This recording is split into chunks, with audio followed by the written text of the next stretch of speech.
Mamadou Mouhamed Ndiaye. jërë ngeen jëf Barça wala Barsaq ginnaaw ñiy jël gaali looco yi di mbëkk yoonu géej gi wutali bitim réew l'observateur xëy na dem seeti ñiy defar gaali looco yi li mu gis mooy defarum gaal guddi ñu toll métier la mu dox ci réew mi bu baax a baax ci defarkati gaali looco yi waa l'observateur dajal am na ko ci wax ne bu lépp aju woon ci moom immigration clandestine bi du jeex léegi daanaka juróom-benni weer ngi liggéeyul ci dara lu dul yett ay gaali looco yi ak li ñuy jar am nay defarkati gaal yu xamal journaliste l'observateur yi ne bu dee gaal guy jël ñaari téeméer nit fukki millions ak ñeent lañu koy jaay bu dee gaal guy jël 70 passagers gaal googee ñoo ngi koy jaayee juróom-ñetti millions gaal yi looco yeeg li ñuy seer taxul mu découragé waa ji di Tidiane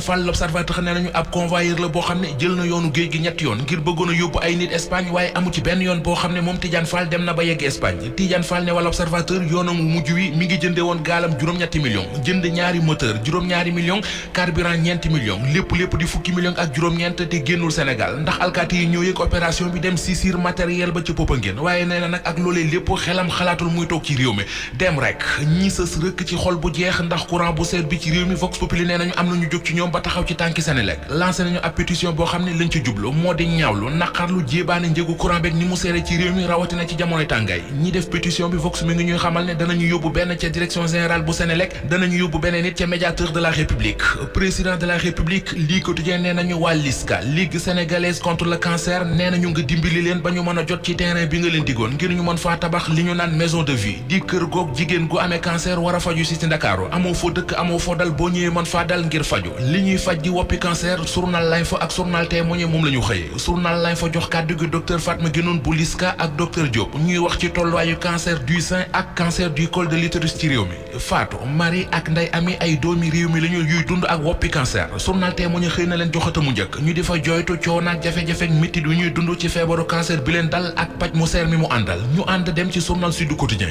ubbi tey jàng tey gi ñu bëggoon ci ubbi tey école bi yéenekaay bi mi ngi ñuy wax ne taq na suuf ndax mbir yi dañoo demee boor ubbi tey jàng tey élèves yu bari ñoom xëy toog seeni kër démb nga dem ci dëkk bu ci mel ne Matam Sud nee nañu foofee ñàkki jàngalekat moo tax ba rentrée scolaire ba dafa gàll góose ay bâtiment yu màgget ay écoles yu inondé ak élèves yuy vacances ba léegi journal L'As ne nañu moom la ñu gis démb ci réew mi ki ñu gis tey ci xët mu njëkk réew mi quotidien mooy Bakopar Mamadou Moustapha Ba ministre des finances di jëwriñ gi ñu dénk nafak réew mi journal bi dañu xibaar ne état bu Sénégal téeméeri milliards la soxla ngir campagne agricole déwén bi Le Quotidien di ko dëggal ba dañuy wax ne koppar maanaam ay suu mooy jur jàng ji état bi war a régler yéenay état bi Le Quotidien nee nañu mooy dajale collecté téeméeri milliards ak lu teg ci taabal ji la si ne kay xëy teg ci xëta mu njëkk moom it ba koppar di Mamadou Moustapha Ba lu jëm ci solidité secteur bancaire traitu gerte gi ministre des finances yéenekaay bi nee nañu joxe na ci assurance yu dalum xel moom ministre des finances bu Sénégal mi ngi ñu wax ci xët mu njëkk Vox Populi ne tey la partenaire financier yi ak marché de capitaux yi gën a am confiance ci Sénégal ak li fi xewoon mu di watab minibus Tata bu ñu dogaale woon ca Yaraax sànni woon cee cocktail molotov lakk ko ba faat ca ñaari nit sursoine nañu ñuy jàpp na ñoo defoon jëf ju ñaaw joojee ñoom ñëpp nga ca kaso ba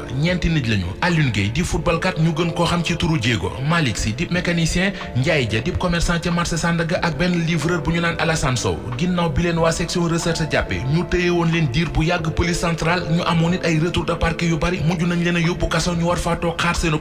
attekat bu mag bi nga xam ne lu mu def dafa gën di yàlla sunu borom def na démbul yéenekaay yu bari ñu xëyandool xëye tey mu di faatuk Momi Seck doomi Thione Seck ji ne woon soxna si Bougane Gueye Dany L'Observateur Le Mandat Point Actu Bës Bi Le Jour ak Rewmi Quotidien ñoom ñëpp ngi xëy di ñu tàggee Mominatou Seck journal Tribune xëy ñuul kukk ako naqar leeruk Momi Seck gi rek ngay gis ci xët mu njëkku Tribune yéenekaay bi di ko tàggee di ko tàggu di ko tàgg yanu ay loxom sëgg sa ngéem di jooy Momi Seck mi ñu ne mën nga tëdd ca Yoff ca wetu baayam ba Thione Seck